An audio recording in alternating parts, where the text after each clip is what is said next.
TT akan ditahap duakan. Jadi proses hukum ini kami ulangi, kami sampaikan tidak berjalan sendiri. Ini sudah melalui rangkaian mulai proses pelaporan, penyelidikan, penyidikan, sampai dengan upaya paksa dan adanya putusan kejaksaan bahwa berkas perkara sudah dinyatakan lengkap atau P21. Hari ini kita tahap duakan. Mari bersama-sama kita menghormati proses hukum ini berjalan secara independen. Mungkin dari rekan-rekan ada yang mau ditanyakan? Ya.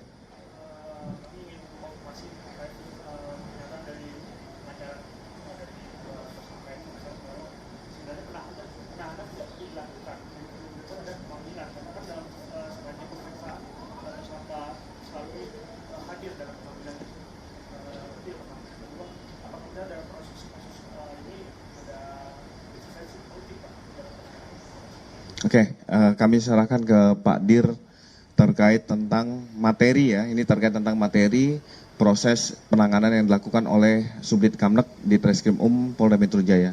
Silakan Pak Dir. Pertanyaannya luar biasa, tajam.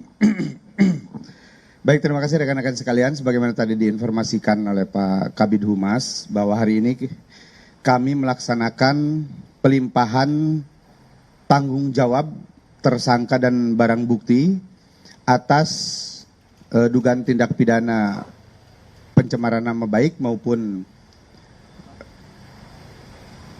dokumen elektronik yang mana tersangka atas nama RS dan TT hari ini kami limpahkan tanggung jawab tersangka dan barang bukti ke Kejati DKI Jakarta.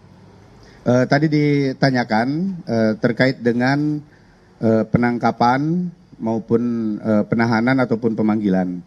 Semua prosedur hukum yang diatur di dalam Kitab Undang-Undang Hukum Acara Pidana tentunya menjadi pedoman kami di dalam melaksanakan proses penyidikan terhadap perkara dimaksud. Jadi kami pastikan bahwa seluruh tahapan yang dilakukan oleh penyidik di Treskrim Polda Metro Jaya sudah sesuai dengan prosedur KUHAP. Kemudian yang kedua, intervensi. Kalau intervensi, saya kira lebih tepatnya ke mencoba menghalang-halangi atau mengganggu atau menghambat proses penyidikan ya.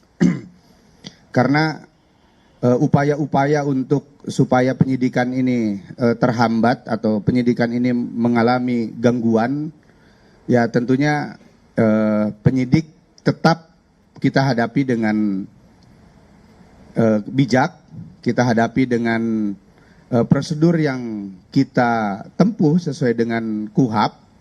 Ya kalau adanya upaya-upaya atau mungkin sebagaimana teman-teman ketahui atau lihat ada yang mantan pejabat yang masih merasa menjadi pejabat dan lain-lain, kami tetap berpedoman pada KUHAP yang mengatur di dalam proses penyidikan ini. Saya mengajak, mari kita sama-sama seluruh elemen untuk memberikan edukasi kepada masyarakat bagaimana cara berhukum yang benar dan baik. Bagaimana cara berhukum yang sesuai dengan norma-norma yang sudah diatur di dalam Kitab Undang-Undang Hukum Acara Pidana. Bukan melalui narasi di media sosial, bukan melalui narasi-narasi provokatif yang sifatnya hoax atau yang sifatnya tidak benar. Semua ketentuan, prosedur ada rambu-rambunya. Kalau ada hal-hal yang merasa tidak tepat, ada mekanisme yang disebut pra-peradilan.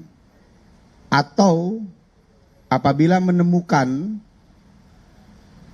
kecurigaan-kecurigaan atau dugaan-dugaan dari penyidik kami yang dianggap tidak benar, ada pengawas internal yang itu semua saluran bisa digunakan oleh semua pihak di dalam melakukan pengawasan dan kontrol terhadap penyidikan yang kami lakukan.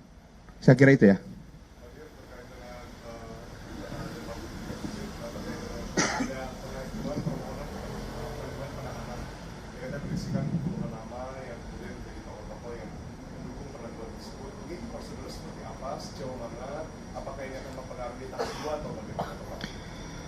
Hari ini tanggung jawab tersangka dan barang bukti sudah menjadi tanggung jawab dari pihak jaksa penuntut umum. Jadi prosedurnya silahkan diajukan ke Kejaksaan Tinggi DKI. Oke. Ya.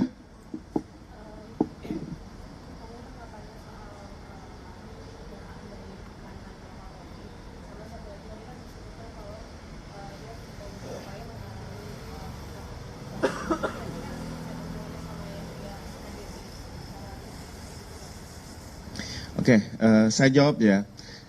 Jadi baik tentang adanya statement atau pernyataan dari mantan pejabat Polri, kami perlu sampaikan bahwa Polri ini anti kritik.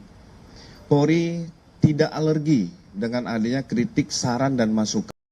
Kami berterima kasih dengan beliau yang sudah memberikan masukan, tetapi perlu kami luruskan kepada publik. Yang pertama, upaya paksa yang dilakukan oleh penyidik itu merupakan suatu rangkaian proses hukum dan ini dapat dipertanggungjawabkan.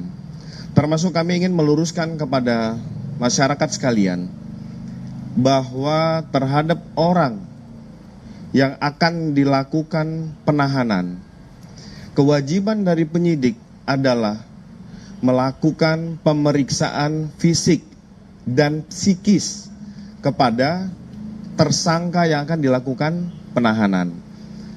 Apakah yang bersangkutan memiliki penyakit bawaan atau memiliki penyakit menular? Karena ini kan akan bergabung dengan tahanan lain. Untuk dilakukan pemeriksaan kesehatan tersebut di Rumah Sakit Polri Kramat Jati, kita pasti sudah mengetahui bahwa Rumah Sakit Polri Kramat Jati memiliki dokter perlengkapan yang lebih dibandingkan dokes yang ada. Sehingga ini memberi ruang penyidik menghormati hak azazi manusia. Termasuk yang disampaikan bahwa ada kezoliman, kami luruskan bahwa dengan memberikan perawatan ditemukan adanya penyakit bawaan dari 2 orang tersangka. Ini dilakukan perawatan secara medis, ini sebagai syarat bahwa Polri itu menjunjung tinggi hak azazi manusia. Termasuk terhadap salah satu tersangka diberikan ruang pada saat melaksanakan ujian. Mungkin teman-teman sudah melihat ada dokumentasi yang sudah naik di media sosial maupun televisi, diberi ruang kesempatan untuk melaksanakan ujian. Jadi saat proses pengobatan yang bersangkutan di Rumah Sakit Polri, ini juga diberi ruang bagi keluarga, tim kuasa hukum, termasuk simpatisan tadi. Yang Mbak tanyakan itu merupakan bagian dari simpatisan. Ini diberi ruang untuk bisa membesuk 2 orang tersangka tersebut. Dan itu sebenarnya langkah-langkah penghormatan terhadap kemanusiaan yang dilakukan. Jadi kami meluruskan, ada tokoh yang menyatakan kezoliman, coba Bapak bisa melihat lagi apa langkah-langkah yang dilakukan.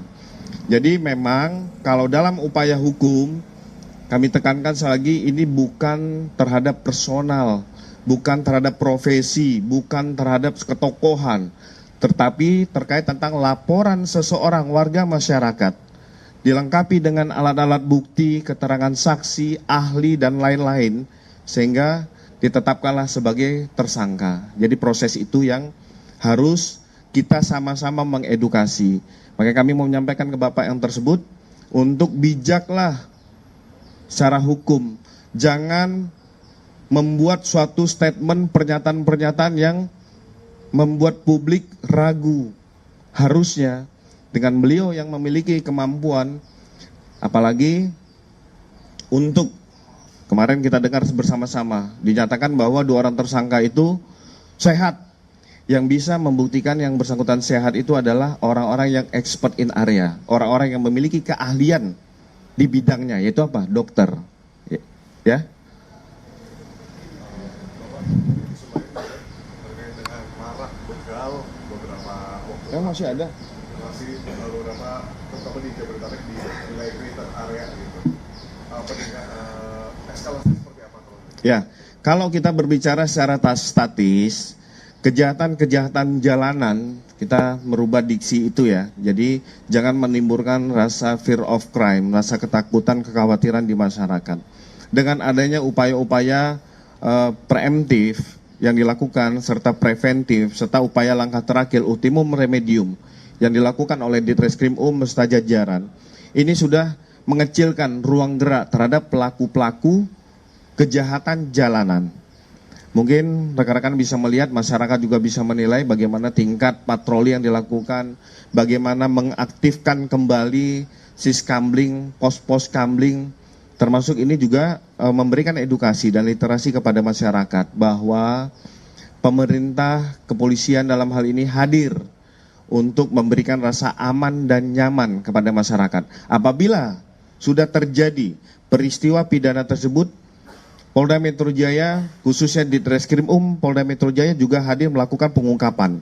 Lihat beberapa hal terjadi yang termasuk viral maupun tidak viral, ini secara cepat dilakukan pengungkapan oleh Ditreskrim Polda Metro Jaya. Kami juga meluruskan bahwa yang kejadian di Bekasi Kota itu bukan korban dari kejahatan jalanan ya ataupun curas, tetapi itu merupakan karena impact akan dilaksanakannya aksi tawuran, makanya yang bersangkutan dilakukan pembacokan, tetapi sudah diamankan 4 orang oleh penyidik dari Ditreskrim Polda Metro Jaya. Mungkin tambahkan oleh Pak Dir. Saya rasa cukup ya rekan-rekan sekalian, karena kita akan melaksanakan beberapa kegiatan. Sekali lagi terima kasih. Wabillahi taufik wa hidayah. Wassalamualaikum warahmatullahi wabarakatuh. Om Santi Santi Santi Om. Oke. Iya. Terima kasih ya.